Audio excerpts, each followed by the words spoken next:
Chapter 29. Hunting Solomon. Lucky soared high above Moses Creek, searching for the owl. He spotted the silhouette of a large bird gliding close to the treetops along Jasper Ridge. Lucky banked left at the lower end of the swamp and caught an updraft. He sailed across the swamp and ascended into the dark, cloudy sky. Another 90-degree bank to the left, and he glided to a position far above the bird.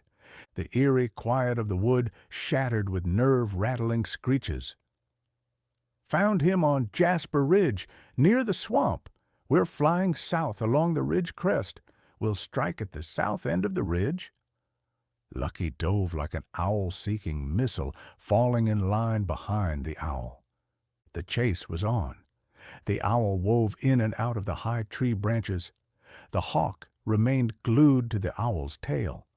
The owl, accustomed to playing the hunter, found himself on the other side.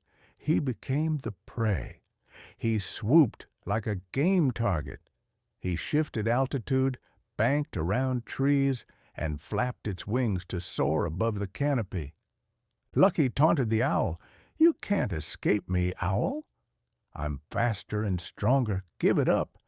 I have a friend who wants to meet you." The owl zigged and zagged and darted forth and back, but the hawk stayed on his tail. Skoll ran up the south end of the ridge and waited for the chase to progress to him. Lucky saw the wolf climbing the rocks down the ridge.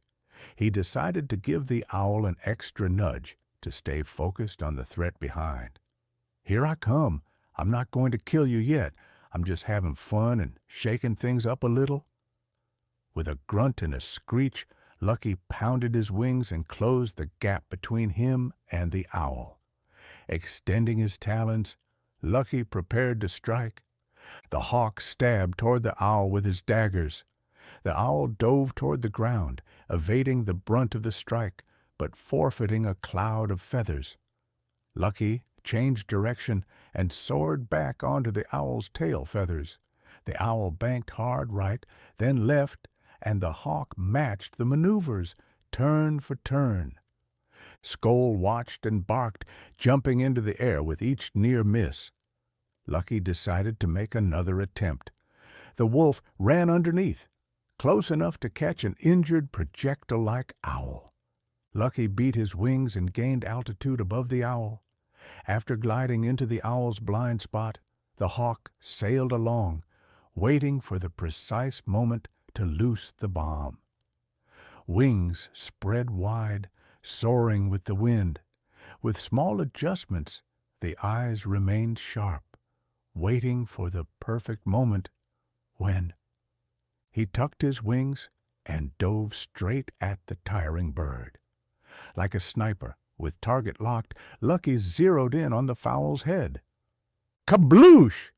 Target obtained.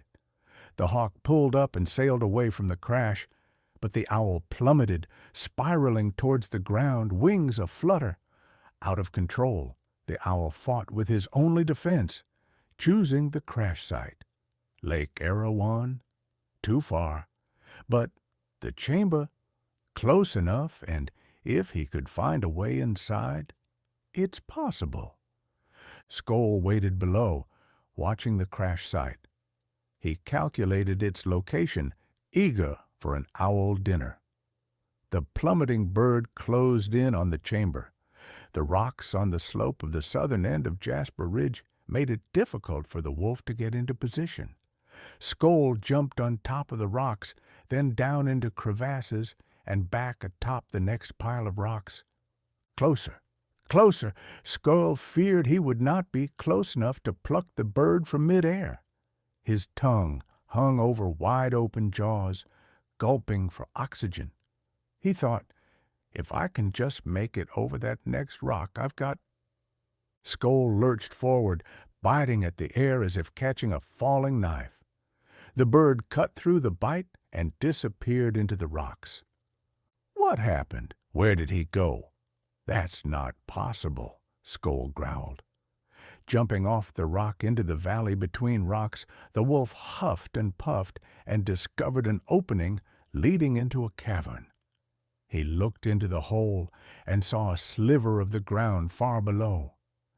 Skoll barked and growled at the hole. "Are you down there, Owl? Don't go too far. I'm coming." The wolf jumped to a lower ledge inside the hole. He spread his front legs on opposite sides of the ledge, paws gripping into the jagged crags of rock. Fragile edges crumbled and fell away from the walls of the hole. Skoll slid down further, scraping his paw pads bloody. The hole narrowed to a point, like the neck of an hourglass. Skoll gazed through the hole at the ground below, a sizable jump. He looked up where he had entered the hole, then down at the floor below. Decision made. He pointed his nose down and fell through the neck. Skoll's head moved through, but his ribs wedged in with a thud and a crackle. Every bit of breath jettisoned from his lungs. Skoll's paws and head hung from the ceiling in the chamber. His lower legs flailed above the chimney neck. He was stuck. Below, on the floor of the center space, the owl lay motionless. "There you are, you miserable fowl, a little broken up from the fall, are we?" Skoll jerked his head from side to side. His body scraped ahead, inch by inch, further pressing his rib cage. The wolf's head and legs dangled, suspended from the ceiling. Skoll pushed hard against the rocks with bloody paws. He struggled to free himself from the tight rock corset. A loud crack, and the wolf's body inched forward, paused, then fell to the ground. Skoll grimaced and squirmed on the rocky floor, unable to catch his breath.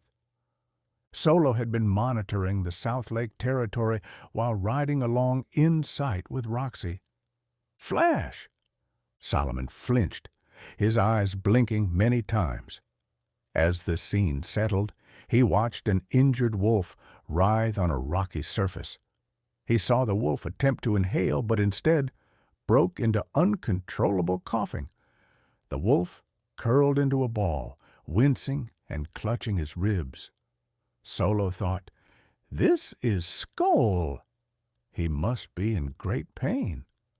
Skoll appeared to be barking or talking, but Solo heard nothing. The wolf lay on his back and moved his eyes around the dark space as he coughed and panted. "This is a view of the chamber." Solo watched but couldn't move. Must have jumped to a different bubble. Note to self, gotta figure out how to control that. Who am I in sight with now? He jumped back to the belfry, found a flaming red bubble fiercely popping about. Solo jumped in sight, with Skoll. Through the wolf's eyes, Solo saw a disheveled pile of owl feathers close enough to touch. "Oh no, old bird, I'm on my way." Solo jumped back to the belfry, then back to his perch. He dove for the chamber and crashed into the main entrance. Solomon raced into the central space, and his eyes clicked into low-light mode. He found the wolf writhing in pain near the tunnel openings. But in the middle of the central space, Solo found Thurston. "What are you doing here?" Thurston lay on the ground and opened one eye. Skoll coughed violently and struggled for breath. "What? Two of you?" Skoll groaned. Thurston whispered in a low, scratchy voice, "I didn't explain every mission your mother assigned to me before she passed. Left one out." Thurston rocked his head back and stared at the ceiling. "You know, she thought I would survive this one, but what did she know anyway?" Solo perched next to his uncle and straightened the broken pile of bones. "Be quiet, old bird. Save your energy. You'll be all right. I need to visit our friend over here for a moment." "Solo, wait," Thurston blurted out. "This one must live." "What? He has hunted us and would kill both of us if he had the chance. If I wait another moment, it will be too late. No, uncle, He will not escape without paying the price. So many wolves, Thurston sighed. Will you kill them all? Trust your mother. She wanted you to work with this one. She sent someone to open this wolf's eyes. Open his eyes? What does that mean? Thurston coughed. One more thing, Solomon. He coughed again, and blood trickled from the corner of his beak. Save your breath, old bird. You can tell me one more thing another time. Thurston sputtered. There were two. Thurston's eyes closed.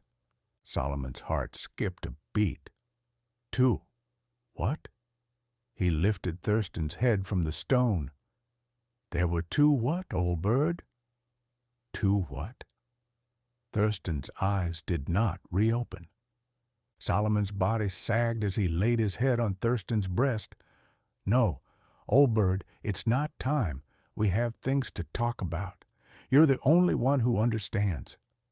In that moment, old bird's sacrifice struck Solomon deeply, not only in his death, but in his life of dedication to Sheba and her son. Thurston never abandoned Solomon. You will always be with me, Uncle Thurston. In his grief, Solo failed to notice the wolf making the pain-riddled crawl across the center space. Skoll fell on Solo's back and wrapped his jaws around Solo's breast. But he was still too weak to finish the kill. Exhaustion and pain reduced the wolf to lying on his back with the owl struggling in his jaws. As hard as Solo twisted and turned, he could not escape the firm grip of the wolf's bite. Solo sensed a presence pulling at him from the belfry. He launched in, closed his eyes, and looked for the bubbles. The highly charged belfry surged with energy erupting from a single bubble. Bright white light radiated throughout the belfry. Solo tried to raise his wings to shield his eyes, but in the belfry his wings weren't physical. He closed one of 3 sets of eyelids. This worked well to subdue the intensity of the light. What's happening? I've lost control of everything.